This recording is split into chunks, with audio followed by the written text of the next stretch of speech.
आज आइए फ्रेंड्स, देखते हैं हम लोग आज की क्लास में कुछ इंपोर्टेंट सेशन। और इंपोर्टेंट सेशन में हम लोग को क्या देखना है? आज विभाजन के बारे में, अर्धसूत्री विभाजन के बारे में, कि विभाजन कैसे होता है, समसूत्री विभाजन कैसे होता है और असूत्री विभाजन कैसे होता है, या समसूत्रण कैसे होता है, इनके बारे में आपको जानना है। ठीक है, तो आज हम लोग जानेंगे प्रकार के बारे में, कोशिका विभाजन के प्रकार के बारे में। तो आज की टॉपिक हमारी कोशिका विभाजन के प्रकार। कोशिका विभाजन के प्रकार के बारे में हम लोग जानेंगे। और आज पहला जो प्रकार हम लोग को जानना है वह जानना है असूत्रण। क्या जानना है आपको? असूत्रण जानना है। ध्यान रखिएगा कि असूत्रण जो होता है सबसे आपका आसान और सबसे जल्दी, सबसे कम समय में होने वाला आपका कोशिका विभाजन है, जिसे हम लोग किस नाम से जानते हैं? असूत्रण के नाम से जानते हैं। क्लियर है? उसके बाद क्या है कि असूत्रण के अंदर एक चीज और आपको याद रखनी है कि असूत्रण जब बनेगा तो उसके अंदर जो तर्कु बनते हैं विभाजन के बाद, वह तर्कु वाला स्ट्रक्चर हमें दिखाई नहीं देगा। अब ये तर्कु वाला स्ट्रक्चर क्या होता है? तो आपको पता है कि जब विभाजन होगा तो सेंट्रियोल टूटेगा, सेंट्रियोल टूटेगा तो सेंट्रियोल का तर्कु बनेगा, फिर सेंट्रोसोम टूटेगा, वो भी तर्कु के समान आकृति बनाएगा। तो इस प्रकार की आकृतियां जो बनती थी वह इसके अंदर हमें देखने को नहीं मिलने वाली है। चलिए जरा देखते हैं हम लोग कि असूत्री विभाजन कैसे होता है। असूत्री विभाजन, ठीक है, असूत्री विभाजन। तो असूत्री विभाजन क्या है? तो असूत्री विभाजन एक कोशिका विभाजन की प्रकृति है जो सबसे साधारण और सबसे सामान्य रूप में मानी जाती है। इसे जरा फोटो से समझिए, फिर इसको आप थ्योरी समझिएगा इसका। ये देखिए, मान लीजिए कोशिका, कोशिका के अंदर ये हो गया आपका केंद्रक। ठीक है, अब केंद्रक के अंदर क्या होता है कि पहले जो इसकी केंद्रक है, यह केंद्रक जो होगी स्पिंडल के आकार का बनाएगी। ये जो डंबल आप लोग देखते हैं ना, डंबल, ऐसा डंबल होता है ना, डंबल जिसे बॉडी सोडी बनाते हैं जी, उठाने वाला, तो ये डंबल के आकार का पहले ये बनाएगा। ठीक है, फिर डंबल में क्या होगा? अगले केस में यह जो डंबल होगा, यह डंबल थोड़ा सा और ज्यादा खींचा होगा। यह जो केंद्रक वाले हिस्से है इसमें और ज्यादा खींचा हुआ है और इस फॉर्म में मिल जाएगा। दिख रहा है आप लोग को? खिंचाव बढ़ रहा है, बढ़ता जा रहा है। जब आगे बढ़ेगा तो यह थोड़ा सा और बड़ा डंबल बनाएगा, थोड़ा सा और बड़ा क्या बनाएगा? डंबल बनाएगा। देखिए, ये और बड़ा डंबल बना दिया। अब उस कंडीशन में जब ज्यादा कोशिका का आकार बढ़ जाता है तो बताइए केंद्रक का जो झिल्ली है उस कोशिका के बड़े आकार को, केंद्रक के अंदर बढ़े हुए आकार या मटेरियल को क्या बर्दाश्त कर पाएगा? क्या हो? तो बिल्कुल भी वो बर्दाश्त नहीं कर पाता। तो उस कंडीशन में क्या होता है कि यहां से टूट जाता है, और टूटने के बाद क्या बनाएगा? आकृति, यह इस रूप में अलग और ये अलग हो जाते हैं केंद्रक। अब केंद्रक अलग होने के बाद कोशिका के अंदर जो मटेरियल है ये सभी भी बंटना शुरू हो जाते हैं, ये सभी मटेरियल भी बंटना शुरू हो जाते हैं। अब जैसे बंटना शुरू हो जाते हैं, दोनों छोर पे जाना शुरू होता है, कोशिका झिल्ली पर दबाव पड़ना शुरू हो जाता है। अब ये इनके अंदर मटेरियल बढ़ रहा है, कोशिका झिल्ली बढ़ता जा रहा है, दबाव बढ़ेगा। और दबाव बढ़ने के बाद क्या होता है कि एक कोशिका स्वतंत्र रूप से अलग, दूसरी कोशिका स्वतंत्र रूप से अलग, यानी कि दो कोशिकाएं स्वतंत्र रूप से अलग अलग रूप धारण कर लेती है। क्लियर है आप लोग को? तो ये हो गया आपके स्वतंत्र रूप से जब कोशिकाएं अपना रूप धारण कर लेगी, अलग अलग रूप में जब आ जाएगी, तो उससे ही हम लोग क्या कहेंगे? उससे कहेंगे हम असूत्री विभाजन। मतलब एक से दो बनेगा, पहले स्पिंडल आकार में होगा, फिर धीरे धीरे डंबल होते हुए आगे बढ़ेगा, डंबल के आकार थोड़ा सा विकसित होगा, और विकसित होने के बाद वह अलग अलग ध्रुवों पे जाएगा, और अलग अलग ध्रुवों पे जाने के बाद क्या होगा कि यह पूरी तरह से कोशिका झिल्ली पे दबाव पड़ेगा। तो क्या हो गया कि ये दो अलग अलग रूप में धारण बन गए, दो अलग अलग बन गया आपका और सूत्री विभाजन में क्या हो गया कि एक बना और एक से टूटकर यह केसेस बनते जा रहे हैं। यह बिल्कुल सिंपल वे से टूटेगा, एक से दो बनेगा। इसमें देखिए कि यहाँ पे आपका सेंट्रीसोम है, ये सेंट्रियोल भी है, ये टूटेगा तो ऐसा नहीं कि ये आपका अलग अलग रूप में एक तर्कु का रूप धारण करेगा, ऐसा स्ट्रक्चर बिल्कुल भी आपको देखने को नहीं मिलेगा।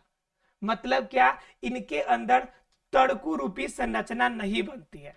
याद रखना है कि तर्कु रूपी संरचना नहीं बनती है, ठीक है। यह सर्वसाधारण है, आपका सर्वसाधारण विभाजन है। कोशिका का क्या है, सर्वसाधारण विभाजन है, बिल्कुल इजी वाला विभाजन है, ठीक है। और क्या आपका कि कोशिका इसके अंदर टूटेगी तो एक से टूटकर कितना बनेगी, एक से दो बनेगी, दो बनेगी। इनकी कोशिकाएं किसके रूप में टूटती है, तो यह डंबल के आकार में टूटती है, डंबल के आकार में टूटती है, डंबल के आकार में टूटती है, ठीक है। तो हम लोग क्या देखें, तो ये था क्या, डंबल के आकार का हो जाता है। उसके बाद क्या हो जाता है भाई तो उसके बाद अगली इसके अंदर ये बात होती है कि इनके अंदर जो विकास होगा उसमें केंद्रक झिल्ली पूरी तरह नहीं टूटेगा, केंद्रक झिल्ली का लोप नहीं होता, झिल्ली का लोप नहीं होता, ये होगा। और क्या भाई, तो इसके अंदर और क्या प्रॉब्लम आती है, मतलब क्या क्या और इसके अंदर क्वालिटी होती है कि इनके अंदर केंद्रक के जो द्रव्य है, केंद्रक के अंदर पाए जाने वाला जो पदार्थ है, केंद्रक द्रव्य है, इसका भी पूरी तरह से बंटवारा नहीं होता, इसका पूरी तरह से बंटवारा नहीं होता, मतलब बंटता नहीं है, पूरी तरह से बंटवारा नहीं होता। क्लियर है। दूसरा क्या कह रहा है आपका, इसमें एक और बात ध्यान रखना है कि केंद्रक द्रव्य इसमें पूरी तरह से नहीं बटेगा। और उसके बाद एक चीज है कि यह जो परिवर्तन जो ये टूटेंगे, यह जनरली वैसे कोशिका में होता है जो कोशिका हमारी कैसी होती है, जो कोशिका हमारी रोगग्रस्त होती है। क्या होती है, रोगग्रस्त। जनरली ऐसा भी कुछ देखा गया कि कुछ जीवाणुओं के अंदर भी, कुछ बैक्टीरिया में भी इस प्रकार के आपकी विभाजन होती है, लेकिन जनरली जो कोशिकाएं रोगग्रस्त होती है, जिनका विकास या जिनके अंदर पोषकता की कमी होती है, उनके अंदर इस प्रकार के आपकी विभाजन की क्रिया होती है। तो हम लोगों ने क्या देखा, असूत्री विभाजन। असूत्री एक प्रकार का अर्ध विभाजन ही सीधा का है कि पूरी तरह से इसके अंदर विभाजन होती ही नहीं है। विभाजन की क्रिया होगी तो इसमें सीक्वेंस क्या बनते हैं कि पहले स्पिंडल से आपका डंबल आकार बनते हुए और यह दो अलग अलग रूप में बनेगी। ध्यान ये रखना है कि इसकी जो कोशिका झिल्ली देखिए स्पष्ट रूप से दिख रही है अभी आपको, यह कोशिका झिल्ली का लोप होता ही नहीं है, मतलब कोशिका झिल्ली पूर्ण रूप से समाप्त नहीं होगी। दूसरा नंबर बात कि कोशिका आपका टूटेगा तो इसके बीच में कभी तड़कू का आकार बनेगा नहीं। दो बात हो गई कि तर्कु भी नहीं बनेगा, और क्या नहीं बनेगा, एक से दो बनेगा, यानी एक टूटेगी तो दो कोशिकाएं बनेगी, और इसके अंदर पूरी तरह से केंद्रक का जो झिल्ली है वह लोप नहीं होगा। और एक और बात ध्यान रखना है कि इसके अंदर जो केंद्रक द्रव्य है वह भी पूरी तरह से बराबर बराबर हिस्सों में नहीं बटेगा। और सबसे बड़ी बात है कि ये जितने भी परिवर्तन या इस प्रकार के हमें विभाजन जो दिखेगा वह कहां दिखेगा, सिर्फ रोगग्रस्त कोशिकाओं के अंदर हमें देखने को मिलेगा। क्लियर है। कुछ जीवाणु में भी ये कार्य आपको देखने को मिल सकते हैं। क्लियर है। चलिए, अगर आपको असूत्री विभाजन क्लियर है तब हम लोग देखेंगे समसूत्री विभाजन को लेकर। क्लियर है। अभी तक हम लोगों ने देखा असूत्री विभाजन, अब चलिए देखते हैं समसूत्री विभाजन को लेकर। तो अब क्या देखना है हमें, समसूत्री विभाजन के बारे में। कौन सा विभाजन देखना है, समसूत्री विभाजन। तो समसूत्री विभाजन के अंदर हमें क्या देखना है कि विभाजन कैसे होती है। तो इसकी खोज की पहले बात कर लेते हैं कि कब खोज हुआ है। तो ध्यान रखिएगा, इसकी खोज जो हुई है 1872 के आसपास में खोज हुई है। किसने खोज किया, तो वाल्टर फ्लेमिंग ने।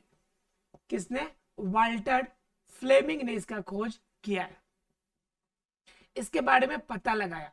ये सारी चीजें तो प्रकृति में होने वाली है।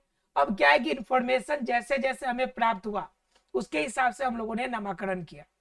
हालांकि ये घटना हमारे जानने ना जानने से कोई मतलब नहीं है, ये घटना तो ऑटोमेटिकली प्रकृति के अंदर होती रहती है।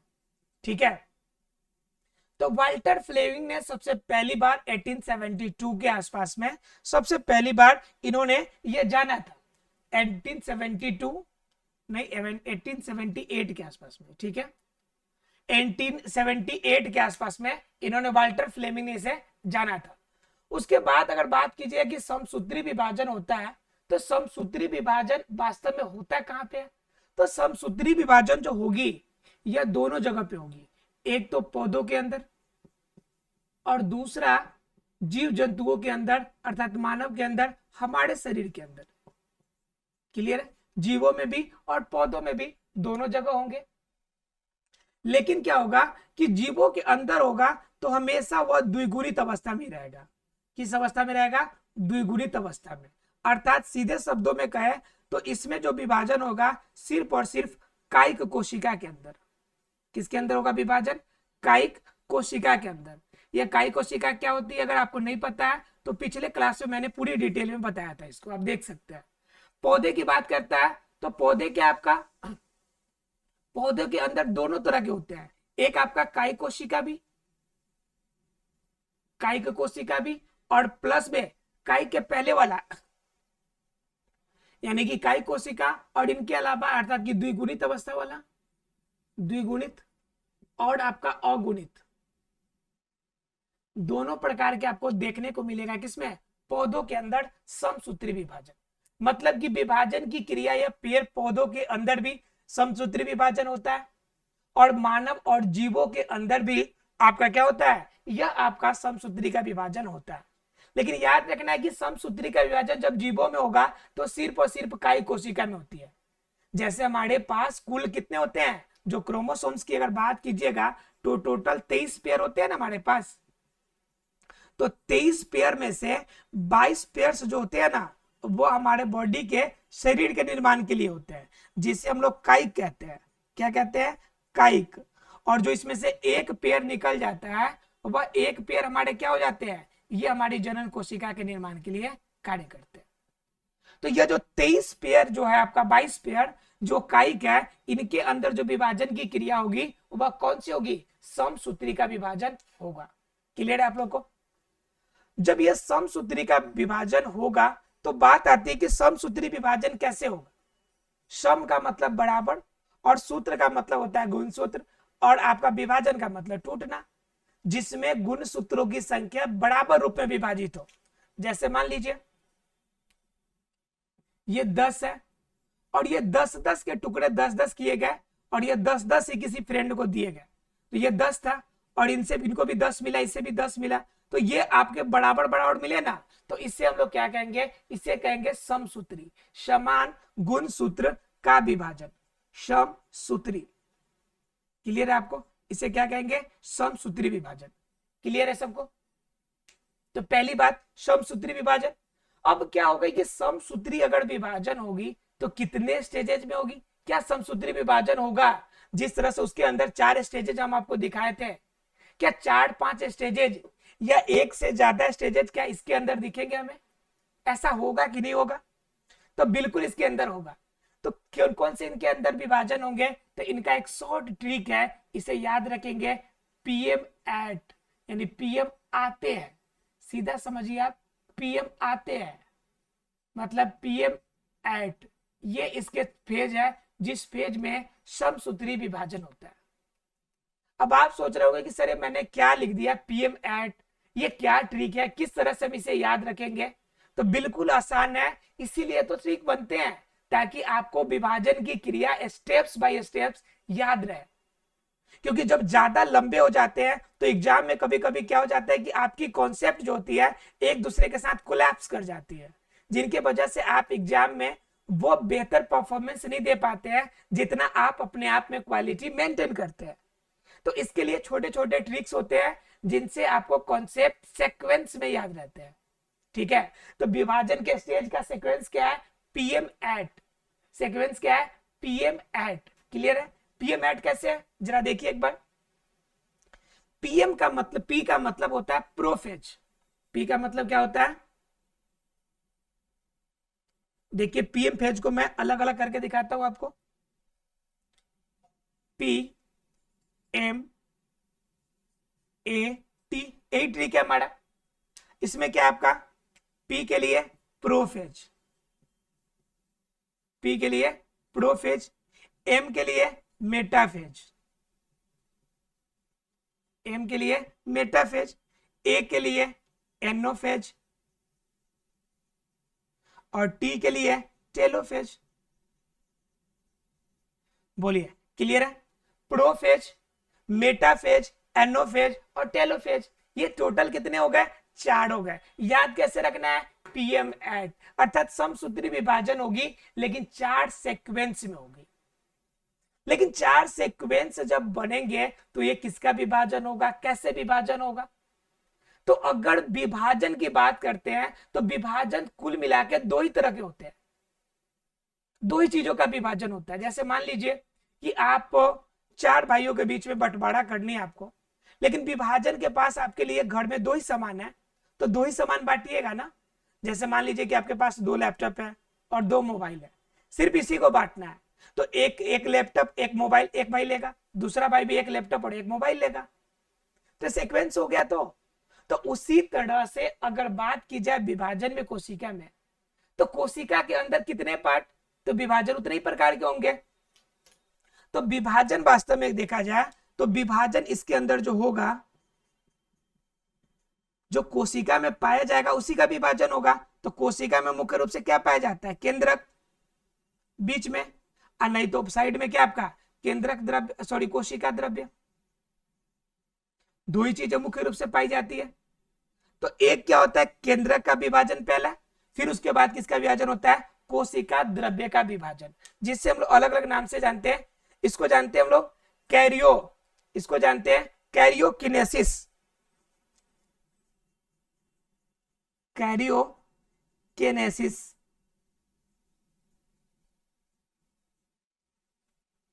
कैरियोकिनेसिस। केंद्रक विभाजन को क्या कहेंगे? कैरियोकिनेसिस। और एक और विभाजन है जो आपका, इसको आपका कोशिका द्रव्य वाले को, इसको कहते हैं हम लोग साइटोकिनेसिस, साइटोकिनेसिस।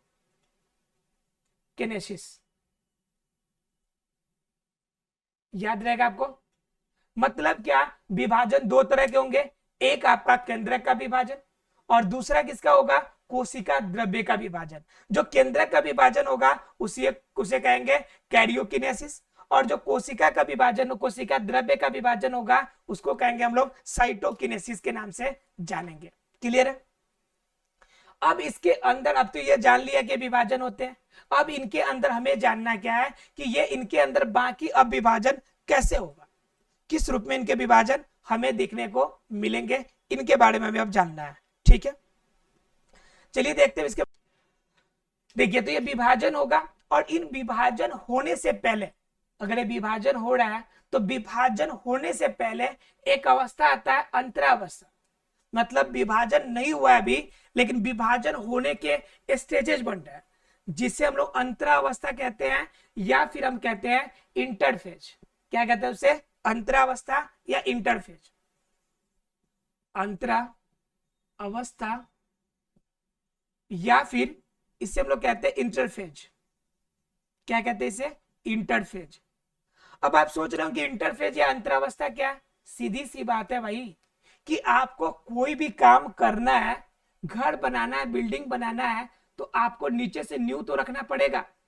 तो आप तो इस पर से बिल्डिंग बना सकते हैं, आप कितना बड़ा भी, जितनी बड़े भी छतें बनानी हो, तो पहले आपको क्या करना पड़ेगा? नीचे आपको बेस तो देना पड़ेगा।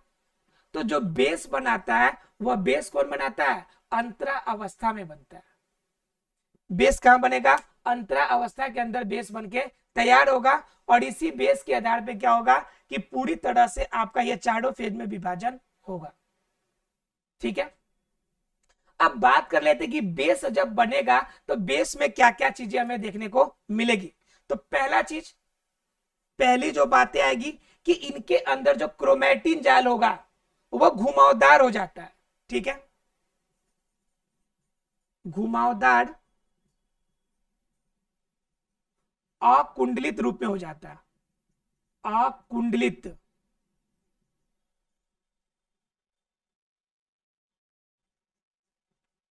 अकुंडलित रूप में क्रोमैटिन जाल हो जाता है।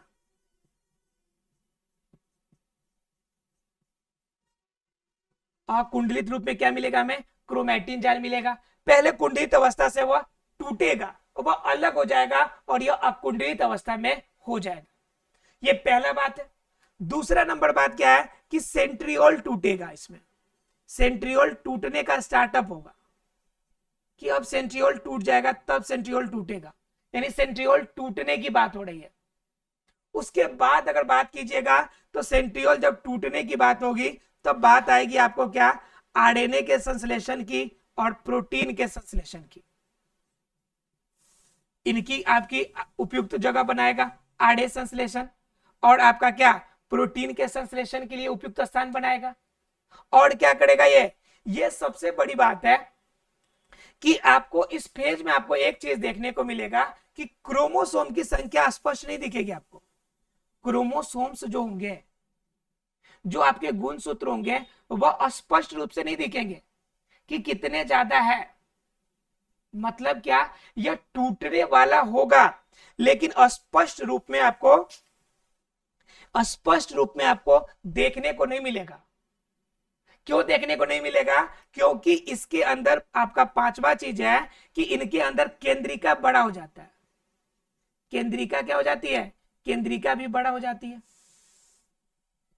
अब केंद्रिका बड़ी हो जाने की वजह से बेचारे क्रोमैटिन जाल, क्रोमोसोम वाला स्ट्रक्चर है, वह ढक जाता है। जब क्रोमैटिन जाल वाला स्ट्रक्चर जब ढक जाता है तो उस कंडीशन में क्रोमोसोम्स जो होते हैं आपको स्पष्ट रूप से दिखाई नहीं पड़ते हैं। ठीक है। अब क्या होता है कि ये जो अवस्था आपको दिख रही है, यह अवस्था बनाती है, एक स्टेज बना के देती है कि अब भाई लो स्टेज बन के तैयार है। अब क्या करो? इस स्टेज में अब क्या कर सकते हैं हम कि हम इन चीजों का विभाजन कर सकते हैं। अर्थात प्रोफेज, मेटाफेज, एनोफेज और टेलोफेज के लिए एक आगमन करता है कि भाई चलो भाई अब विभाजन करने के लिए अब टाइम एग्री हो गया। क्लियर है? तो इस कंडीशन में अर्थात कि इंटरफेज पहले होगा और इंटरफेज होने के बाद विभाजन की क्रिया शुरू होगी। इंटरफेज में अकुंडलित रूप में क्रोमैटिन जाल और सेंट्रियोल टूटना शुरू होगा। ध्यान रखिएगा, टूटेगा फिर अब जाएंगे प्रोफेज में, तब यहाँ पे टूट नहीं रहा है, यहाँ टूटने की क्रिया शुरू होगी। आरएनए का प्रोटीन संश्लेषण की क्रिया, डीएनए स्पष्ट रूप से आपको नहीं दिखेगा। क्रोमोसोम्स, डीएनए जो होंगे वह आपका किस अवस्था में पाया जाएगा? ध्यान रखिएगा, ये भी याद रखिएगा कि यहाँ पे एस अवस्था में देखने को मिलेगा। एस अवस्था में क्या दिखेगा हमें? डीएनए दिखेगा। डीएनए की आकार कैसी दिखेगी? एस अवस्था का एस शैप का आपका एस आकार का डीएनए हमें देखने को मिलेगा। कब? इंटरफेज अवस्था में। ठीक है। तो ये इंटरफेज हो गया। इंटरफेज के बाद हम लोग अब जानेंगे कि इसके अंदर अर्धसूत्री समसूत्री विभाजन के सभी फेजेज की एक एक करके इसके बारे में जानकारी लेंगे, लेकिन वो लेंगे अगले क्लास में। मिलते अगले क्लास में, तब तक के लिए thank you very much friends.